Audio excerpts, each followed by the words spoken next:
स्वागत है आप सभी का हमारे एक और नए वीडियो में। आज के इस वीडियो में हम लोग HNBGU यानी कि हेमवती नंदन बहुगुणा गढ़वाल यूनिवर्सिटी जो कि एक सेंट्रल यूनिवर्सिटी है उसके बारे में बात करेंगे कि CUET 2026 से आप इसमें किस तरह से एडमिशन ले सकते हैं। कंप्लीट गाइड आपको देंगे कि कट ऑफ किस तरह का होता है, आपका एलिजिबिलिटी क्या है, कोर्सेज कौन कौन से अवेलेबल है, बीटेक में कैसे एडमिशन ले सकते हैं, हर चीज़ आपको इसमें बताएंगे।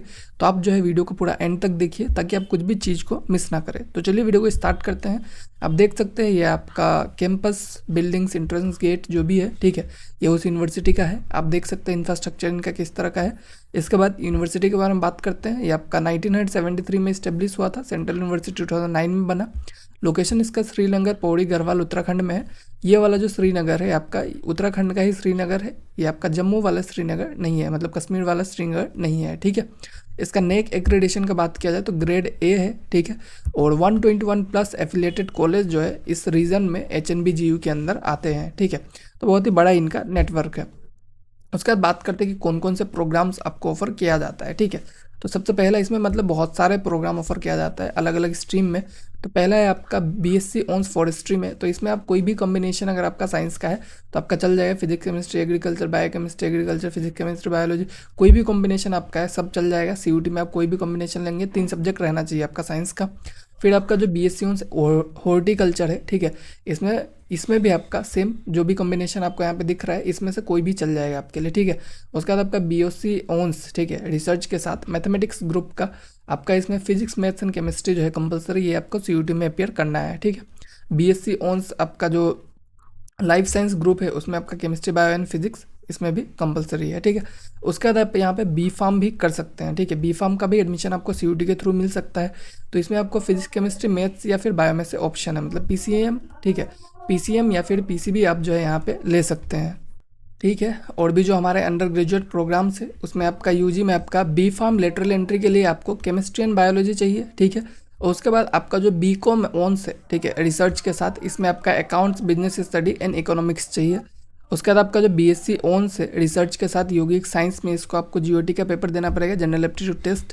उसके बाद आपका BTech computer science and engineering के लिए आपको बीटेक CSE के लिए फिजिक्स मैथ्स एंड केमिस्ट्री या फिर कंप्यूटर साइंस बायो इन्फॉर्मेटिक्स, मतलब इसमें आप जो है PCB के साथ भी आप इसमें जा सकते हैं बीटेक के लिए, ठीक है। सबसे बढ़िया चीज़ मतलब आपके लिए यही है कि इसमें आपका मैथ्स होना जो है वो नहीं सॉरी मैंने गलत कह दिया कि आप जो है यहाँ पे बायोलॉजी के साथ नहीं, फिजिक्स और मैथ्स आपका कंपलसरी है, ठीक है। फिजिक्स मैथ्स कंपलसरी है। उसके बाद chemistry computer science biology IP biotechnology इनमें से कोई भी सब्जेक्ट आपका चल जाएगा, ठीक है, बट फिजिक्स और मैथ्स जो है आपका कंपलसरी है। उसके बाद BTech electronics and communication engineering में आपका सेम, इसमें भी आपका जितने भी बीटेक के कोर्सेस उसमें फिजिक्स और मैथ्स आपका कंपलसरी है, बाकी जो भी साइंस का सब्जेक्ट है वो आपका ऑप्शनल है, ठीक है। उसके बाद आपका जो इंस्ट्रूमेंटेशन इंजीनियरिंग है बीटेक, इसमें भी सेम। फिर आपका बीटेक मैकेनिकल इंजीनियरिंग IT, इस सब में भी आपको सेम चीज़ देखने को मिलता है। BTech computer science and engineering का लेटरल एंट्री, ठीक है, इसमें physics maths and computer science या फिर आपका फिजिक्स मैथ्स एंड IP, यही 2 ऑप्शन आपका चल सकता है लेटरल एंट्री में। इसमें आपका बायोलॉजी नहीं चलेगा, ठीक है। उसके बाद आपका BTech electronic and communication engineering के लिए आपका सेम यही 2 चलेगा। सब ये जो बीटेक लेटरल एंट्री वाला है, ठीक है, इसमें आपका बस 2 ही कॉम्बिनेशन चलेगा जो आपको दिख रहा होगा स्क्रीन पे। उसके बाद आपका जो फिर से इसमें भी ये भी बीटेक का जो लेटरल एंट्री है इनमें आपको सेम वही कॉम्बिनेशन देखने को मिल रहा है। फिर आपका BA ऑनर्स है रिसर्च के साथ art language social science and humanities, किसी भी आपका BA ऑनर्स रिसर्च के साथ आपको अगर जाना है तो आपको जनरल एप्टीट्यूड टेस्ट का पेपर देना पड़ेगा, ठीक है। मतलब BA ऑनर्स के लिए आपको GAT का पेपर देना है, ठीक है। आपका bachelor of hotel management BHM इसके लिए भी GAT चाहिए। और आपका जर्नलिज्म एंड मास कम्युनिकेशन में भी GAT चाहिए। फोल्क म्यूजिक में डिप्लोमा चाहिए, उसके लिए भी जनरल टेस्ट चाहिए। डिप्लोमा इन फोल्क डांस में भी जनरल टेस्ट चाहिए। Integrated MBA P life science and info science LLB BSc information technology, ठीक है। तो ये सब में आपको सब में GAT चाहिए, ठीक है। ये आपके कोर्सेस हो गए। उसके बाद और जो हमारे कुछ कोर्सेस है जिसमें आपका BCA का कोर्सेस है, BBA का कोर्सेस है, ठीक है। BSc ऑनर्स एग्रीकल्चर का है। फिर आपका इंटीग्रेटेड 5 ईयर BA LLB है। उसके बाद आपका BSc होम साइंस है और BSc कंप्यूटर साइंस है, ठीक है। ये अलग अलग कोर्सेस है और उनमें अगर आपको एडमिशन लेना है तो कौन से कोर्सेस मतलब कौन कौन से सब्जेक्ट आपको CUET में अपियर करना है वो ये है, ठीक है। ये आपका सब्जेक्ट है जो कि आपको CUET में देना पड़ेगा, ठीक है। तो आया आप कोर्सेज को लेकर आपका डाउट क्लियर हो चुका होगा कि आपका कोर्स अगर इसमें है तो आप जो है यहाँ पे एडमिशन ले सकते हैं और उसके लिए आपको कौन सा एग्ज़ाम जो है देना है वो यहाँ पे है, ठीक है। तो उसको आपको पता चल गया होगा। अब चलिए आगे देखते हैं हमारा एडमिशन प्रोसेस कैसा रहता है। तो एडमिशन प्रोसेस जो है इसके बाद हम लोग कट ऑफ का बात भी करेंगे। तो एडमिशन प्रोसेस जो है आपका CUET UG के इस कोर्स पे मेरिट बेस्ड होता है, ठीक है। आपको ऑफिशियल पोर्टल पे आपको जाके रजिस्टर करना है, ठीक है। मल्टीपल राउंड्स ऑफ काउंसलिंग जो है होता है मेरिट लिस्ट के साथ, document verification and fee payment होता है। उसके बाद आपका सीट अलॉट जो है वो कर दिया जाता है प्रेफरेंस और मेरिट रैंक के बेसिस पे, ठीक है। बीटेक का एलिजिबिलिटी क्राइटेरिया का बात किया जाए कि अगर बीटेक में आपको एडमिशन लेना है तो आप किस तरह से एलिजिबल है या नहीं है, तो आपका 12 पास होना चाहिए किसी भी रिकग्नाइज बोर्ड से। कंपलसरी सब्जेक्ट आपका फिजिक्स एंड मैथमेटिक्स से। थर्ड सब्जेक्ट में आप कोई भी सब्जेक्ट जो है वो चूज़ कर सकते हैं। मिनिमम 45% चाहिए आपका 12th में, 40% फॉर ST ठीक है। और CUET UG 2026 का स्कोर जो है वो रिक्वायर्ड रहेगा आपको बीटेक का एडमिशन के लिए। BSc के लिए आपका 12 पास होना चाहिए, मिनिमम 45% आपका रहना चाहिए, रिजर्व में है तो 40% भी चल जाएगा, ठीक है। साइंस सब्जेक्ट आपका PCM या फिर PCB चाहिए, ठीक है। CUET UG 2026 का स्कोर जो है मैंडेटरी रहेगा। 18+ स्पेशलाइजेशन आपको देखने को मिल जाएगा BSc में। फिर BA और BCom का जो एलिजिबिलिटी हो क्या है, तो सेम 12 पास 40 to 45% मार्क्स जो है आपका रहना चाहिए। और 20+ स्पेशलाइजेशन आपका ह्यूमैनिटीज एंड सोशल साइंस में BA में देखने को मिलता है। BCom में आपको economics, accounting, business management option जो है आपको देखने को मिल जाएगा। और CUET UG का स्कोर जो है इसमें भी रिक्वायर्ड रहता है, ठीक है। फीस स्ट्रक्चर का बात किया जाए तो बीटेक के लिए तो आपका जो फीस है वो काफ़ी ज़्यादा एफोर्डेबल है। एनुअल ट्यूशन फी 34,000 है। हॉस्टल चार्जेस आपका हो सकता है जो कि एडिशनल होगा, ठीक है। ये मतलब one of the lowest BTech fees जो है सेंट्रल यूनिवर्सिटी के अंदर, और इसमें प्लेसमेंट रिकॉर्ड भी जो है वो अच्छा है, ठीक है।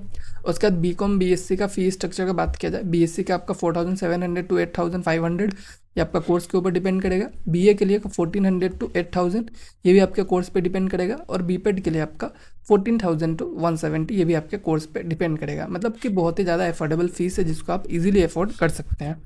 उसके बाद कट ऑफ का बात किया जाए, ठीक है।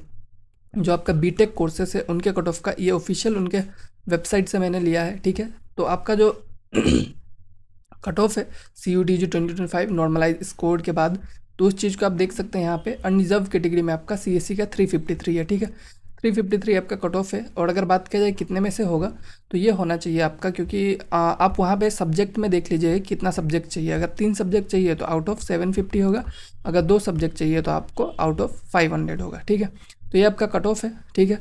उसके बाद IT में ये है, इसी में ये है। तो इस तरह से अपना अलग अलग कैटेगरी का आप कट ऑफ जो है वो चेकआउट कर सकते हैं, ठीक है। इसके बाद CSE के बाद नॉर्मल BSc स्पेशलाइजेशन का बात किया जाए तो इसमें आपका विदाउट मैथ्स ग्रुप का जो स्पेशलाइजेशन यहाँ पे है उनका कट ऑफ जो है यहाँ पे देखने को आपको मिल रहा होगा। कट ऑफ नहीं है ये मेरिट लिस्ट है, ठीक है। मैंने मेरिट लिस्ट निकाला है।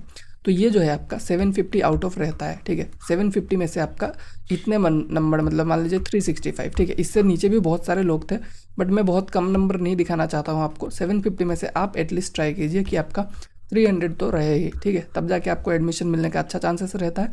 बट अगर आप 350+ ले आते हैं तो आपका बहुत अच्छा चांसेस रहता है। और 400 अगर आप ले आएंगे तो आपका कंफर्म एडमिशन होना ही है, ठीक है, BSc के लिए। और BA वालों के लिए बात किया जाए या फिर BCom वाले के लिए, उनका जो मेरिट लिस्ट हमें नहीं मिला, ना ही ऑफिशियल कट ऑफ मिला, तो उनका भी सेम यही है कि 750 में से अगर आप 400 ले आते हैं तो आपका एडमिशन का जो है ऑलमोस्ट चांसेस जो है वो कन्फर्म रहता है, ठीक है। तो इस तरह से आपका कट ऑफ जो है वो रह सकता है। बाकी अगर प्लेसमेंट रिकॉर्ड का बात किया जाए बीटेक के लिए, जो लोग भी बीटेक वाले हैं तो उनके लिए, तो आपका 23-24 में आपका 107 लोगों को इन लोगों ने प्लेस किया, मतलब 47% इनका प्लेसमेंट रेट था, ठीक है। टोटल स्टूडेंट 224 थे, ठीक है। एवरेज पैकेज 4.5 LPA का था, हाईएस्ट पैकेज S-9 LPA का था। और टॉप रिक्रूटर्स आपका कुछ IT कंपनीज वगैरह थे, ठीक है। और मतलब अच्छा, top recruiters from IT, core engineering, finance sector, ठीक है। ये सब मतलब प्लेसमेंट रिकॉर्ड का बात किया जाए तो आपको बहुत ही ज़्यादा एकदम खतरनाक स्ट्रॉन्ग प्लेसमेंट रिकॉर्ड नहीं देखने को मिल रहा है। बट ठीक है, मतलब आप जितना फीस पे कर रहे हैं उस हिसाब से आपका जो है प्लेसमेंट अच्छा है। आपको यहाँ पे एडमिशन लेने में भी ज़्यादा दिक्कत नहीं होता है बीटेक में, क्योंकि ये थोड़ा ईजी है, ठीक है। इसका कट ऑफ भी उतना हाई नहीं है, तो इस हिसाब से आपका प्लेसमेंट जो है वो अच्छा है। अगर आपको मिले तो आप जो है यहाँ पर जा सकते हैं। बाकी आज का वीडियो जो है यहीं पे एंड होता है। अगर आपको इन्फॉर्मेटिव लगा तो आप हमें बता सकते हैं। और हमारे वेबसाइट को विजिट कीजिए, वहाँ पे आपको इस यूनिवर्सिटी के बारे में और भी बहुत सारे यूनिवर्सिटी के बारे में और भी डिटेल्स जो है देखने को मिल जाएगा। Thank you all.